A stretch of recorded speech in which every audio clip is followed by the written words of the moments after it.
I believe we are live We're now. live. Good morning. This is Senate Judiciary.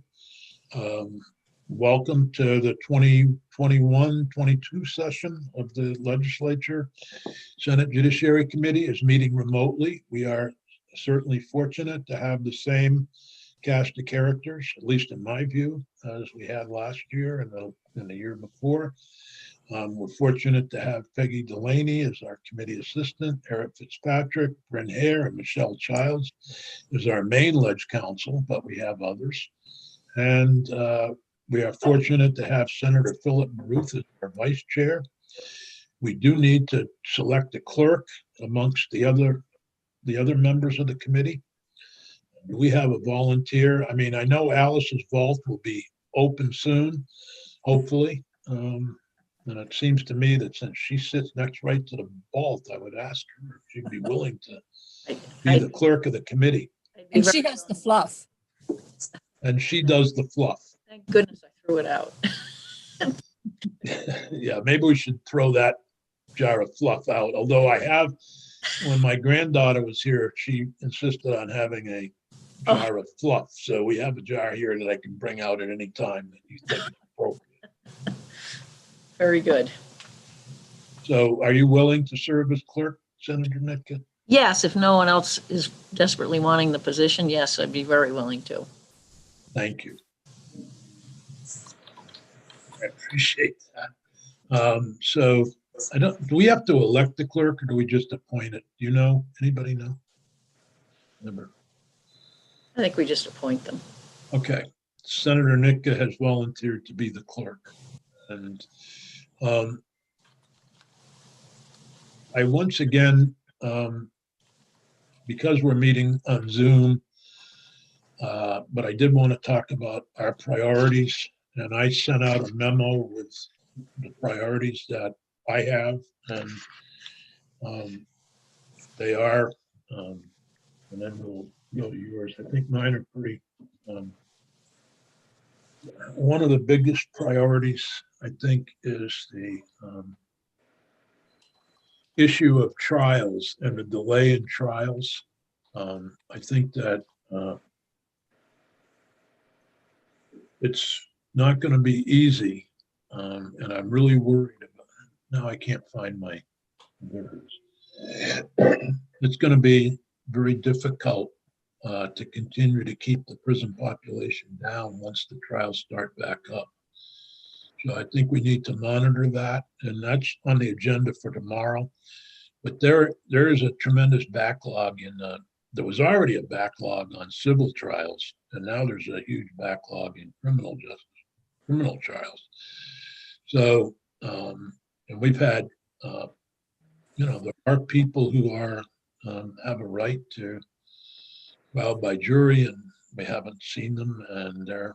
I know I've got a couple of cases down here that have begged for a trial and said they're willing to have the trial held in the high school, an old middle school, or some Vermont college or wherever, that's got a large auditorium or whatever. So we're going to take that up. The others are efforts to deal with social justice issues, equality and racial disparities within the criminal justice system. There is a report from Aton's group, I call it RDAP because I forget all the different, it's the racial, and we will jointly meet with House Judiciary, and Peggy, if you could try to set up a time for that meeting, and maybe a meeting with myself, Senator Baruth, and the chairs of House Judiciary and Vice Chair, and the Chair and Vice Chair of Senate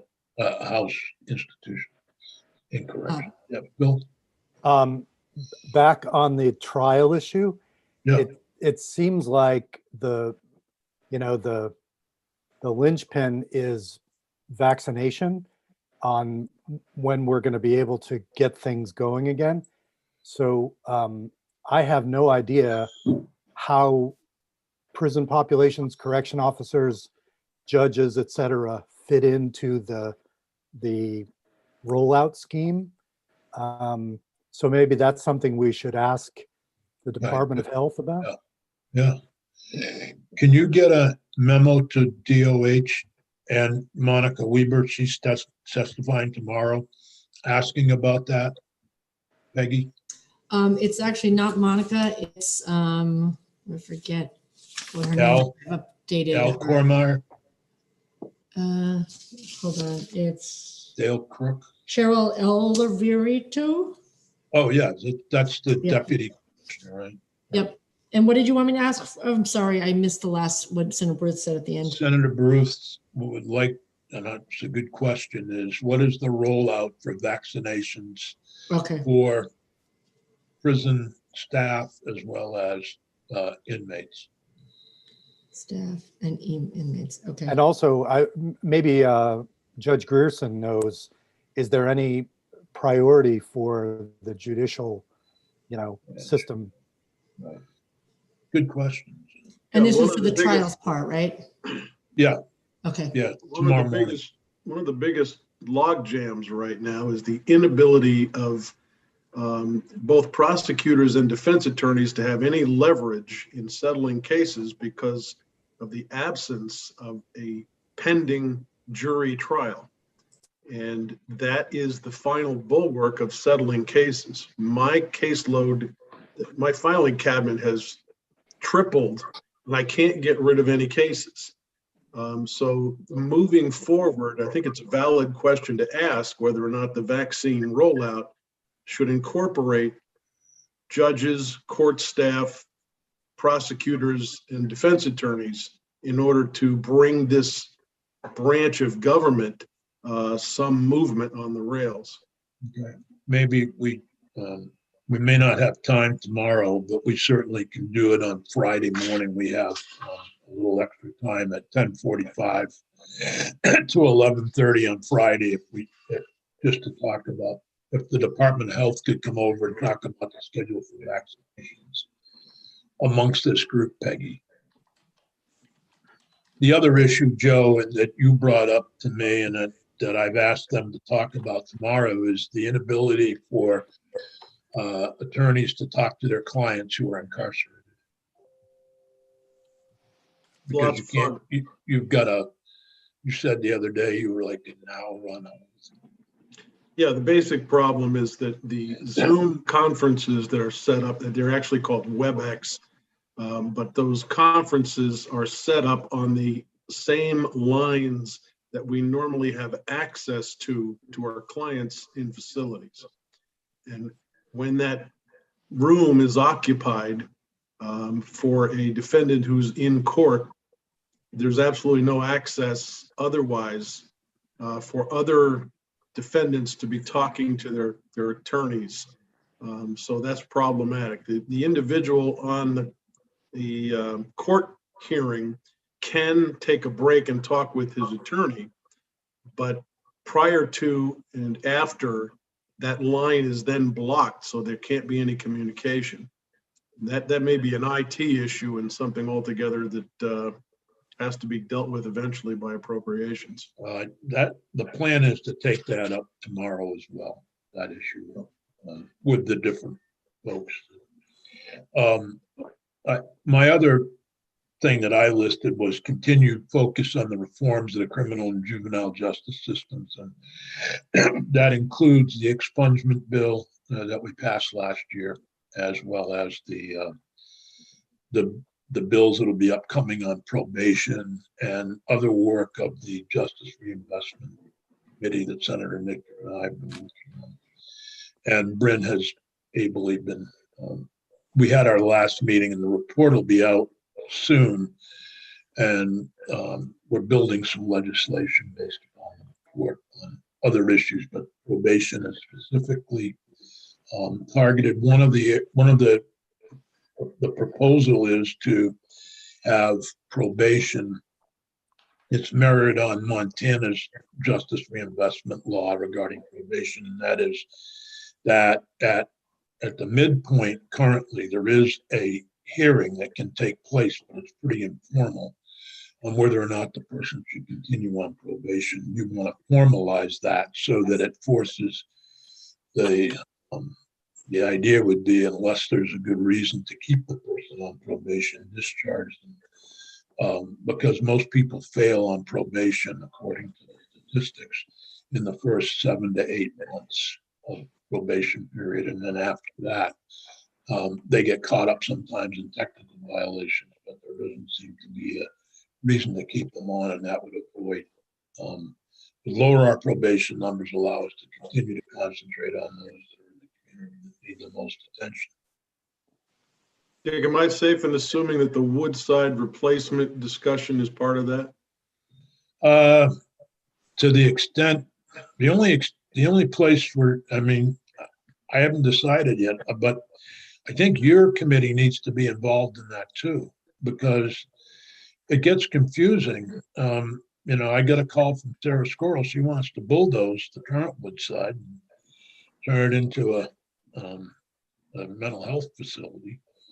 And then you've got the program in Wells River or Newberry or wherever it is, run It's in by Newberry. Beckett.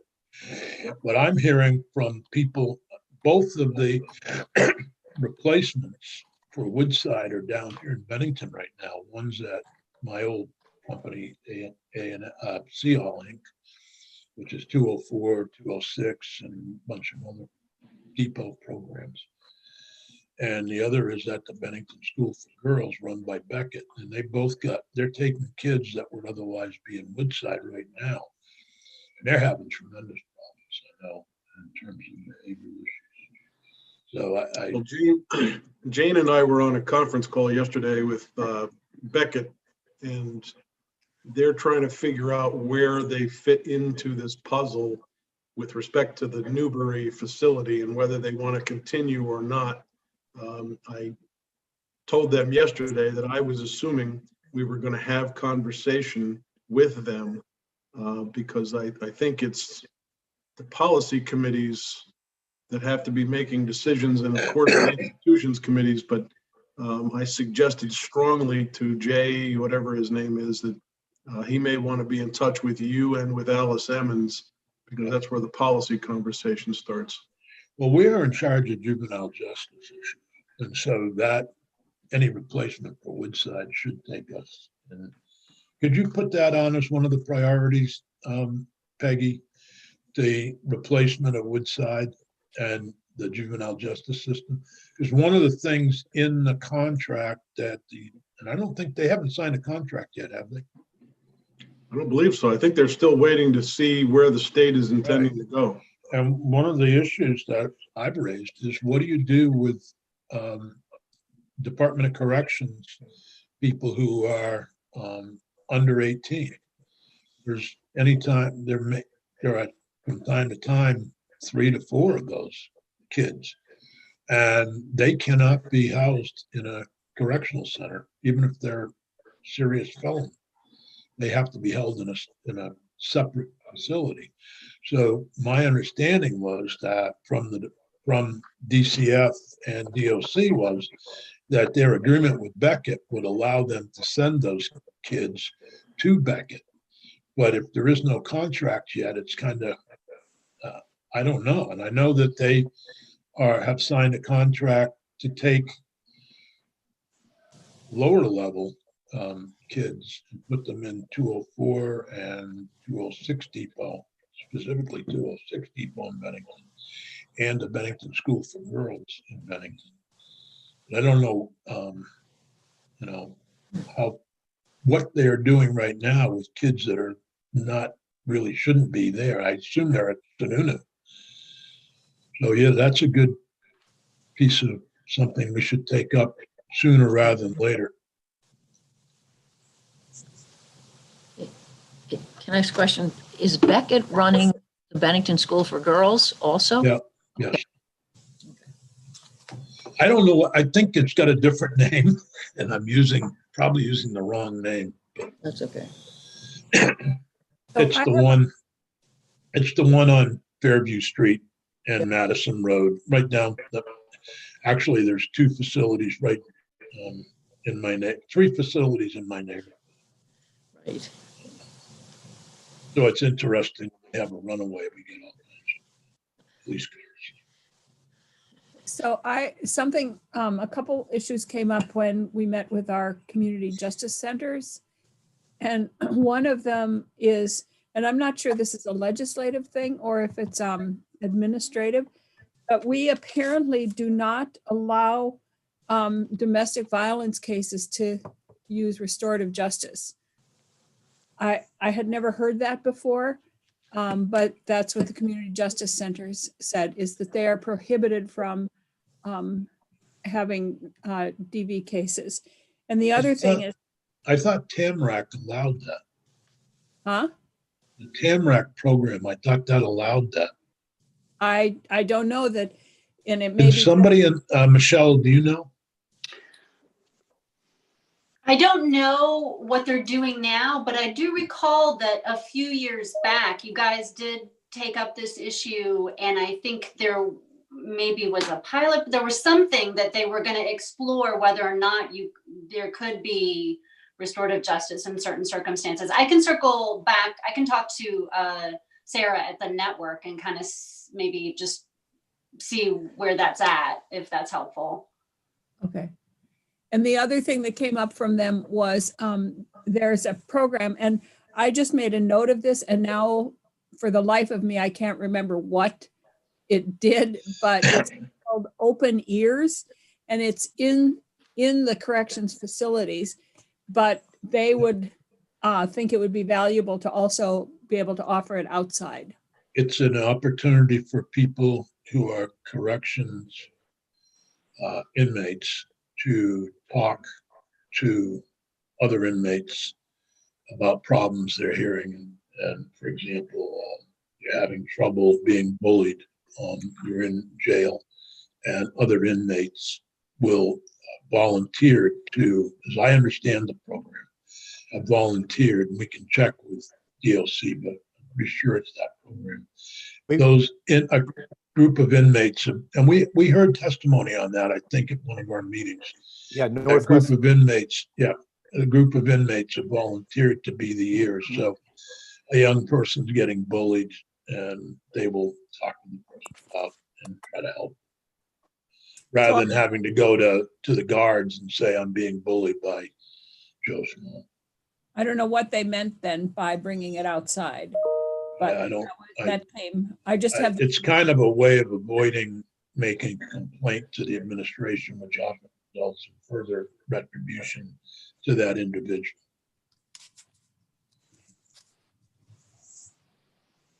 I don't know how you Alimony. do that outside, huh? I said, and of course, alimony. Well, yeah, we need to make it COVID related. I think we had everybody agreed with the way we passed it last time, right? Yeah, And Senator Baruth had some kind of. Well, no, I voted for it. Oh, that's okay. All right. I'm Yeah, talking about an earlier version then. Yeah, Yeah. we reached a good compromise, I thought. we did.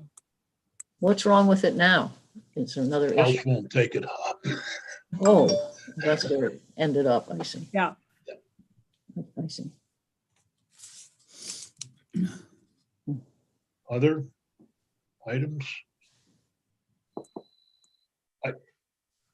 Dick, did you No. mention I know you had said there was a marijuana bill. Yeah, but I don't know where that's going. I would be surprised if it came to Judiciary, because Right. now that it's legal, it seems to be more of a government operations or a economic development issue in a sense. Well, we're going to schedule some conversation around the opt-in, opt-out issue. We being government Government operations. operations, yeah, I'm sorry. And so we're going to schedule that. Michelle will be joining us, and That you're going to do that next week, Jeanette? Yeah. Okay. and we also, I mean, I have a bill in, but that won't come here. It'll go to finance because it's about the payment to the towns. Yeah. I don't know where the big bill will go, the one they.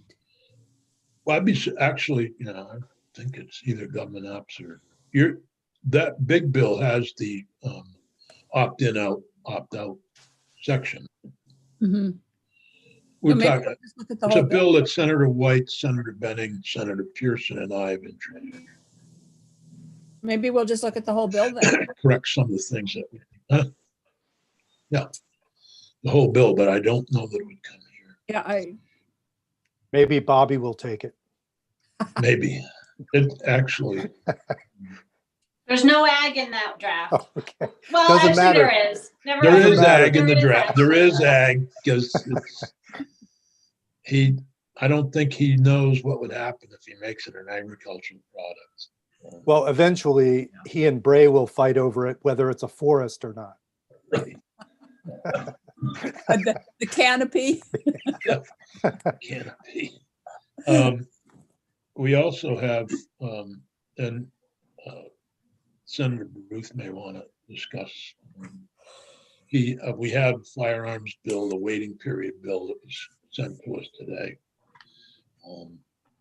And we also have a bill coming on one that I think was introduced last year regarding where you can carry a firearm. Right. So I'll just give you my my take on this. My idea was to send it all to the committee, but to put them in the priority that I have, I have a bill that Eric's drafted for me that I think of as the most important and the least controversial, and that is to ban firearms in hospitals, government buildings, and childcare centers. And given what we've had going on around the country, especially in open carry states, that one seems very necessary. Becca sent an email out this morning expressing her concern on that issue. So I'm very happy that Dick has agreed to bring it up. Then there were two other bills. One is the 48-hour waiting period, which I just intend to continue to put in because I believe in it. I think it'll save people's lives, but it has its own history now, and I'm not sure if we wind up going forward with that or not. Then the other one is a stripped down version of a bill I put in last year on semi-automatic weapons, and it prohibits them at public demonstrations, political gatherings. And again, it's attempting to speak specifically to what we've been seeing, people taking semi-automatic weapons surrounding state houses, going into state houses. But I deliberately kept that its own separate bill so that it wouldn't make the first one I mentioned more controversial, more likely to draw a veto. Senator Ballant's memo, I don't know if it was widely distributed, but it indicated concerns from Secretary of State Kondos and Auditor of Accounts Hoffer, lost his name for a second, and that they have been seeing a series of threats recently and are concerned about it. One of the, I think I had talked about hospitals. Even though my hospital has a big sign, no weapons or cigarettes, there is no actual law against weapons. It could only be, what could they be charged with currently, Eric? Is it disorderly conduct or something? I think that's right. Yeah, potentially. So that's the only, even though the sign says no firearms. And by the way, the sign at the State House, the only places I know of that we've banned firearms is courthouses and schools. Is there any place else? I think in terms of statute, those are the two places that you have on the books right now. And I think a lot of people assume that childcare centers are covered under the school language, but they're not. So that's why they're added there. Some people, as I was drafting the bill, some people mentioned college campuses as a place that they would like to have be gun free. I thought about that, didn't put it in, because again, I was trying to keep it to things where the discussion is very, very simple and straightforward. We've seen violence at hospitals around not wearing masks. Government buildings, obviously, we've just seen, lots of violence, and then childcare centers is a logical extension of what people already believe to be in place around schools.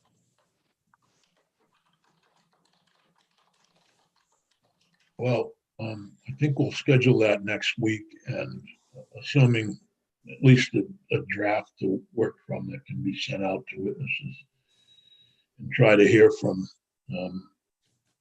various folks. So I'm just warning anybody who would like to testify to contact Peggy. I was more worried about hospitals, and I've heard from emergency room docs who are concerned about the potential violence of people. One group is people who are mentally ill coming in and going through a crisis. The other is people that are looking for opiates and other drugs going into the hospital. I believe there was a shooting in Dartmouth. Is that correct, Senator Nitka? Yeah. At Dartmouth Hitchcock, either last summer or the summer before, when a fellow came in and shot his mother, and I think she was in the intensive care unit and killed her. So it happened in New Hampshire, of course, not here, but. Well,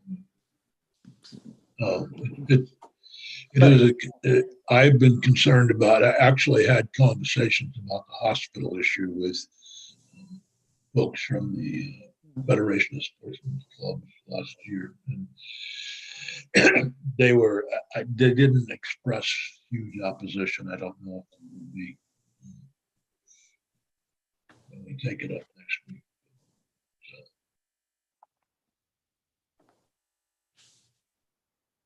Other priorities? You've already spoken about the expungement bill, and just for the record, that's S7. It's the exact same bill we've already passed previously. Yep. But for me, I consider that to be something that's COVID related, actually, because it will help clear people's records in such a way that they can actually get back into the job environment. That's scheduled for Thursday morning at 7 a.m. I mean, it's S7 at 9 a.m. Excuse me. We're not meeting at 7 a.m. yet. Thank you. Which brings up another issue. I thought that we would meet on Tuesdays at either 10 or 10:30 until 11:45 to give people time to go to caucuses or whatever else happens on Tuesdays, rather than being forced into 12 o'clock and then rushing out the door. And then on Wednesdays and Thursdays from 9 until noon, and then on Fridays from 8:30 to 11:30. Gives us. Is that okay with everybody? Yep. I know some of the staff have childcare issues that take care of, and if you do, just let Peggy know so we can schedule them. Dick, were you taking witnesses for S7? Yeah, we've got a list that's on our agenda. Actually, the agenda's been posted, and we've got Bryn Hare, Madrid O'Reilly, David Scher, Brian Grissom, Pepper, and Marshall Paul scheduled. And do you want somebody else? Yeah, I got a woman who's directly affected, and she was the one that was asking me to reintroduce the bill. So I'd like to get her in, and I'll give Peggy the info. Okay, we could have her in next week. I'd like to finish that bill up as quickly as possible, because I can't remember who reported it, but hopefully we can find out whoever did can find their report. Maybe it was me. Maybe it was Joe. Huh? I think it was you. Okay. We can repeat the report unless we change something. So is the robocall bill the same as the robocall bill last year? Yep. I think it's a priority. I mean, I've gotten an increase in robocalls, particularly during the stimulus. When the stimulus goes out, I get an increase in robocalls because they want that stimulus money. And mine all give a 387 number, which is the Putney Exchange.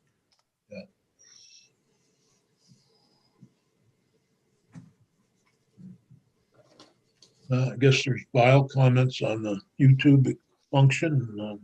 People, I can't see it, so There's what?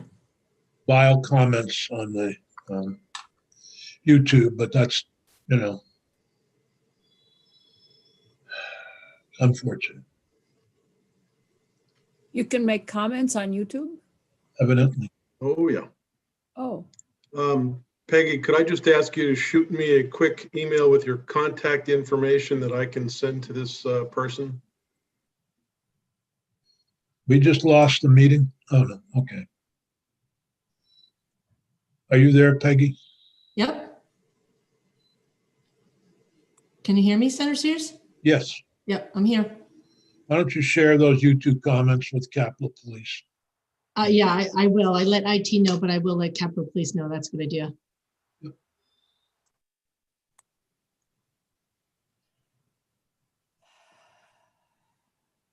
well, that's discouraging. Yes, the question is, are they about the legislature in general or about Senate or about specifically the Us. Judiciary Committee and what we've been talking about? That would be of interest if they were about the Judiciary Committee. Sorry. I have to say that any forum of any kind, whether it's an article in the newspaper that appears online, YouTube, Facebook, you're gonna get this. So I don't think we should take it personally. It's No. just a fact of life. No, I agree, Senator, but it is discouraging. Yeah. Try to be an open. So if people want to testify, they need to contact Senator Delaney. Peggy Delaney, our committee assistant. Don't demote her. No, I won't. I would not. Further priorities or discussion on any of those. Yeah, robocalls is a priority. I think we should do that. And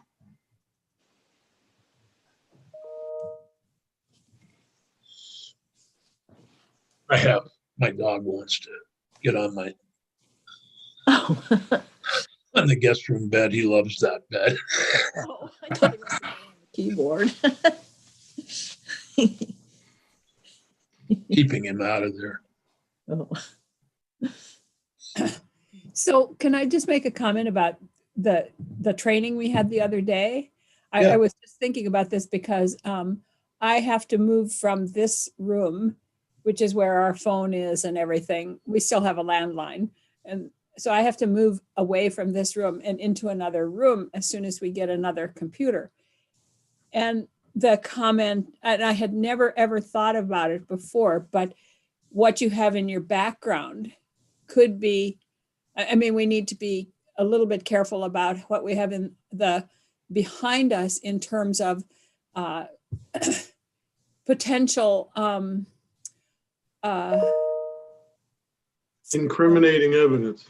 well, not just that, yeah, but insults to that it could, people could take whatever we have as some kind of an insult or a harassment. I'd never ever thought of that before, so I don't know if my stuffed teddy bear is going to cause any problems or not upstairs, but I might move it. Certainly hope not. It's an issue for teachers, and children, and where they are, that other people have complained about what's in the background and so on. So it is an issue or something inappropriate for kids to see. All three of those pictures were taken on cruise ships. By the way, That's why they Sunset. that's why they accuse you though of being a Right, and rich that's legislator. that's outside Bar Harbor. And as I was taking the picture, an eagle flew in, and I didn't realize it was in the picture until I had it developed, and then I saw the eagle, and oh my God! Wow. And that's at St. Thomas with a sailboat. Huh.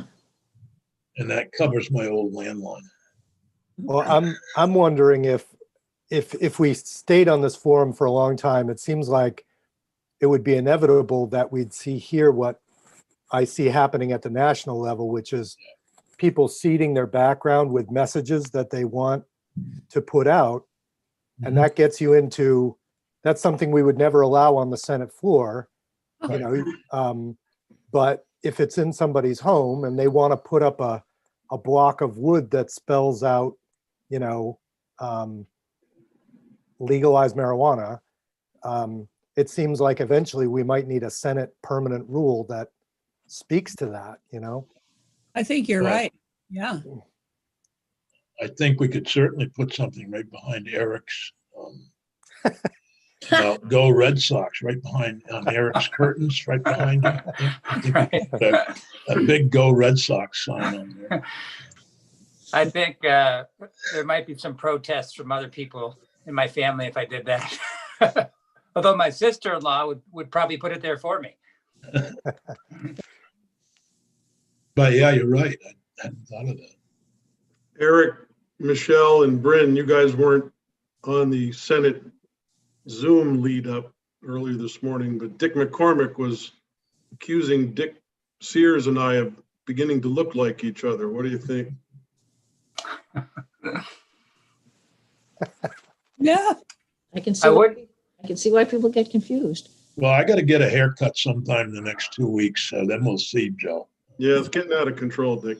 Yeah, it is. It is. It's trying to avoid those trips to I don't trust anybody else. Well, all I know is 2 years ago when I joined this committee, I had a full head of hair. That's true of me. I had a full head of hair when I joined this committee. See, it's really not motorcycle helmets. I haven't had a haircut all during COVID, so I can spare some for all of Wow. Oh, wow. Good for you. And this is getting long too, I can see. I'm very lucky that my wife is a hairstylist. So Oh. I get the kitchen cut on a pretty regular basis. Oh, good for you, Eric. Oh, You Yeah. know who has amazed me is Martin Lalonde. Yeah. He can grow like a foot-long beard, cut it, and then you'll see him with it cut. And then like 3 weeks later, he's got this massive beard again. Kind of yeah, grizzly. Tucker Anderson does too. And when Tucker grows his beard, he looks like Abraham Lincoln because he has a long face. Eric, my wife does mine too, but on some of the days of her COVID frustrations, I'm a little leery about her walking around the back of me with a pair of scissors.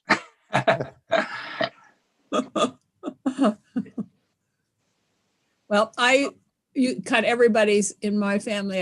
I've always cut Bill's, and I cut the kids' hair until they realized that I didn't know what I was doing. And they were very unhappy about it. Did they finally figure out that putting a bowl on their head first and going around was a little awkward? No, I never did bowls. No. Does anybody else have problems with mail? We've had 3 delivery persons in Bennington area with COVID. And so like things that, I just saw a note from John Bloomer about financial disclosure. Oh, yeah. I'll send it out, but it may take a week or more to get to Montpelier. The good news is some of my bills don't get to me. The bad news is the companies think they can still charge me interest, even though I haven't seen the bill yet.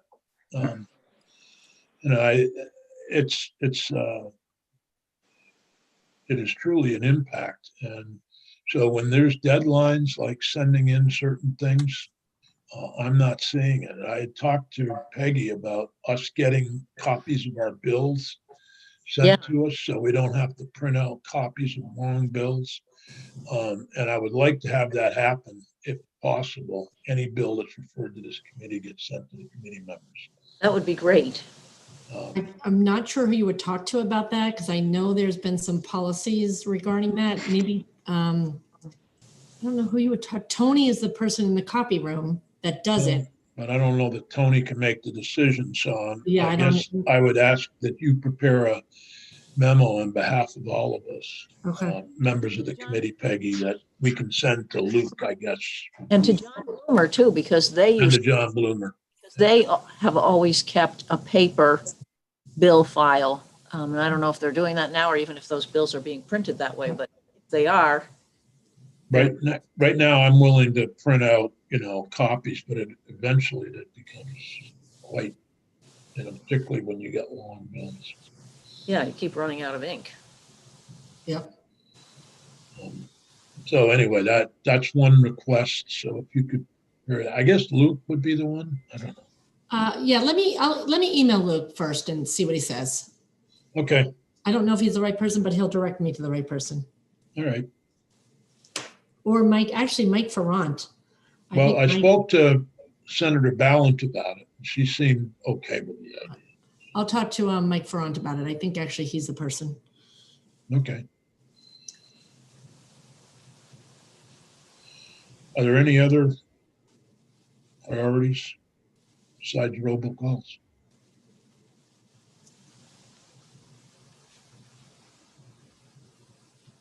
I'm sure we'll have some as we move through. I at this point don't have any other. Eric or Alice, can I ask how many judges we have coming up for retention? 5. Two judges, including Judge Grierson this year, and the 3 family magistrates as well. Okay, somebody asked me that question and I sent them to you to get that answer. Just so you know. Oh, yeah, right. So is it 3 magistrates and Correct. and 4 judges? No, 2 judges. Oh, Judge 2. Judge Grierson and Judge Waples are the 2 judges. Oh, okay. And I think all 3 magistrates, Lorman, Hoyt, and Valentine. And actually, it's kind of a blessing this year that I know that the retention committees tend to be some of the last committees that are appointed, and that the extra time is going to be helpful this year because I don't know if it seems that way to you folks, but it feels like the last retention vote just happened because it wasn't until the end of September that vote occurred. And ordinarily we begin the retention process, in June or July for the upcoming year, and we weren't able to do that. So we're several months behind schedule. We've been able to catch up quite a bit, but we may be in the position of having to push off the vote a couple of weeks this year. Sort of depends on how quickly we get the survey responses back from court staff, and I think the attorneys are actually all set, but we're still having some trouble getting contact information for court staff. I see. So that's kind of a status report at the moment. So can I ask about another board? That's the Cannabis Control Board. And Michelle, do you know, I know that the application time has been over. So the deadline has passed for applications, but as far as I know, I'm on the nominating board. Pearson and I are from the Senate, and I haven't heard anything at all. Who is supposed to kind of do that? Or should I just pretend like I know what I'm doing and pretend like I'm the chair and just ask for them? So Is that actually, an open comment for us? No. So actually, John Gannon reached out to me at the end of last week with the same kind of questions. And so he said that it was his understanding that Kendall was handling it on the governor's end. There isn't a specific designated staffing for the committee. It says language that's similar to what you have for judicial nominating, which is that, that the committee shall have the assistance of any agencies or departments with regard to investigations of applicants.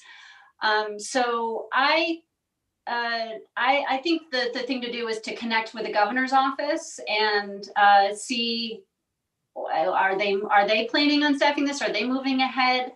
I think that it might be possible that if there was no plan for getting everything started, I could talk to Luke and see if it's okay for our office to at least organize the first meeting to get everybody together, to set up the Zoom.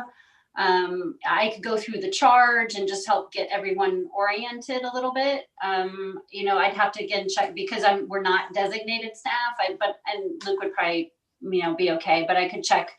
So you might want to reach out to Kendall too, or see if they're moving forward with that. But I haven't heard anything. Okay, I just wondered. Because there was I did talk to Commissioner Fastigi, because in the ad for the people, it said that they served at the will of the governor. And that's contrary to the legislation, because the legislation says they can only be removed by 2 other board members. So who did you talk to about that? I talked to Beth Fastigi, who's Human Resources. Oh, okay.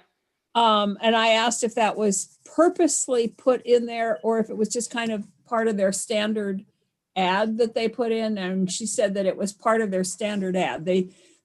That's the way they put them in. And she didn't think that it would stop people from applying for it in any case, and that they didn't want to reopen it up and re-advertise and stuff. So I think it's okay. Right. I just sent Kendall a query. Oh, good. Thank you. Sure. Well, as you know, the timeline's just like the actual members of the board were supposed to start their terms on January 19th.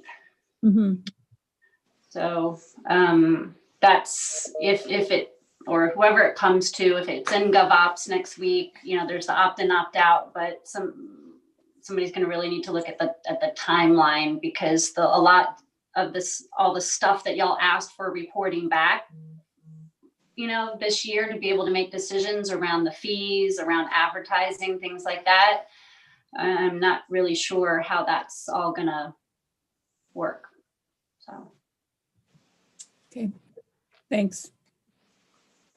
Can, Eric, is there a good copy of the good time bill that we're taking up tomorrow?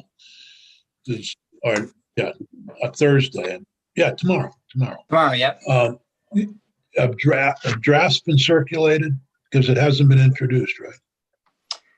Right. I have a draft I could circulate. I know that David has seen it because we worked on it. But if you could, I think the committee and any of the witnesses need the draft to know what's in it before we start taking it up. So Peggy, can you put that on our webpage? Just clearly state it's a draft. Yep, as soon as, I can certainly put And that up. notify everybody that I'll send it to the put witnesses. a big thing draft on it, so our committee members know we've got it ahead of time. It'll say, actually, my version even still has it says S18 right on it. It's you don't even have to put draft. It's all okay. good. Well, then just circulate S18 and hope it comes here. Right. I'm not sure why it didn't get introduced today. It's maybe like you said, Senator Sears, they stopped it at 17, and we'll do some more tomorrow. Yeah, probably will get introduced tomorrow, but we're taking it up today. So, right. I mean, tomorrow morning before it gets introduced. So I need to get it out. Yeah, I'll send it to you, Peggy. Do you still want me to keep it on the agenda as S18, Senator Sears? Yes, I want change the agenda to S18 and have a copy of that bill on our webpage and send it out to all the players. Yep, will do. I've been searching for our bills. I don't know what happened. The House introduced like 100 bills already. How many? Over 100, I think over 100. 85 of them are Brian Chena. Yeah. He's very active. Senator Sears, can I just ask you a quick question?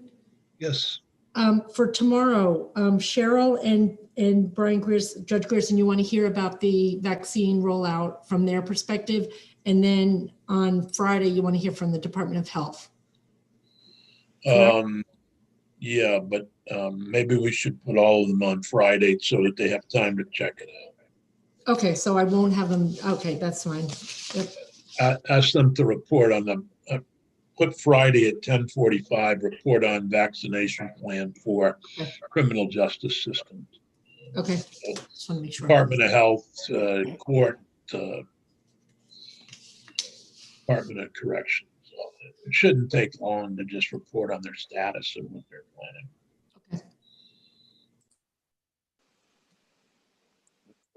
Okay. Because there was a change. I thought they were going to do all congregate living situations all before in phase 1, but now, or phase 2, but now they're evidently phase 2 is those 75 and older.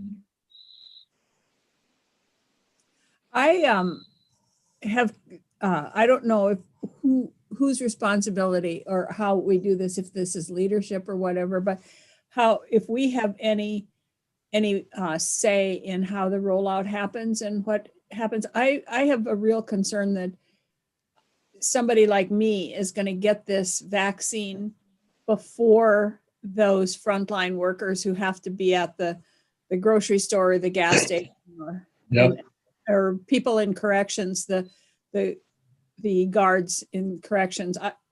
And I don't know is there any way that we can have any say in this?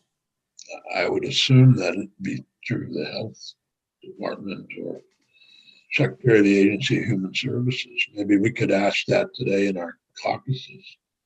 Yeah, let's to hear from somebody. But I'm also concerned about out-of-staters getting vaccinated here in Vermont. For us that live on the border, a lot of the employees at the hospital and other frontline employees are actually New York residents. I'm not sure that they're not already vaccinating New York residents here in Bennington. Well, are they working at the hospital? A New York resident works at the hospital? Yeah, then they should get it. They should get it. Well, but what about others? You mean What not? about when it becomes the general public, those over 75, for example, I didn't mean to marginalize hospital workers, yes, they should. But what about when we start the phase that's over 75? That phase is For different. people who are serviced by the Southwest Vermont Hospital, who live in Hoosick Falls, New York, or North Adams, Mass, be coming to Bennington to get shot. That's a little different. That would be one of my questions to the Department of Health. I don't know that people would come over by ferry from Plattsburgh, but certainly, will Vermont residents go to Dartmouth Hitchcock to get vaccinated? Hopefully people who have doctors at Dartmouth Hitchcock will get their vaccine here in Vermont and be right in line with everybody else. But I think those are some of my questions. So it would be really, maybe we could bring it up today that we would like to hear the report on this. I'm all for that. I'd like to have, there's a lot of questions that my constituents have about it. Do you think this is an issue for the operation of government? I think it's an issue for the caucus of the whole, but if you wanted to make it an operations of government issue, you are all powerful. That I do know. Well, not quite. Senate Rules Committee may have something to say about that. I don't know who's in charge, but we should be informed about what the plan is. And I think Yeah. that whether it's the health committee or your committee or whatever the committee is.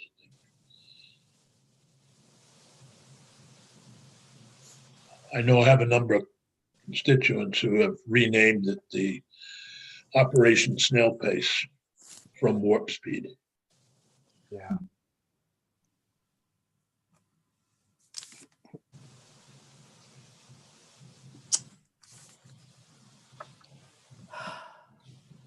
Are there other issues for the Senate Judiciary Committee as we embark on another year of Zoom? Senator Fitzpatrick, Eric Fitzpatrick. Sorry, let's count. Well, you mentioned Zoom centers here, and I just wanted to. You guys are probably all light years ahead of me technologically. It's usually the case, but I had been until today using my state issued iPad. Was about 4 years old, and I'd always had poor Zoom connection. So IT gave me a new iPad on Friday, and I don't know if anybody has a chance, I would take it. It's like night and day. The connection is incredibly good. It's very smooth. Yep. It's not choppy at all. I mean, maybe you guys have already all done that, but if not, I'd recommend it. Yeah, I'm using my computer because I can see the whole screen, but the iPad works really well. I got a new one just before COVID hit, just before we left. It was right just before town meeting, and I got the new one. Yeah, it makes a difference. I also, our computer was really old and everybody had refused to service it anymore. And I mean, it was a real dog. And Kevin sent me one of the lounge computers to borrow.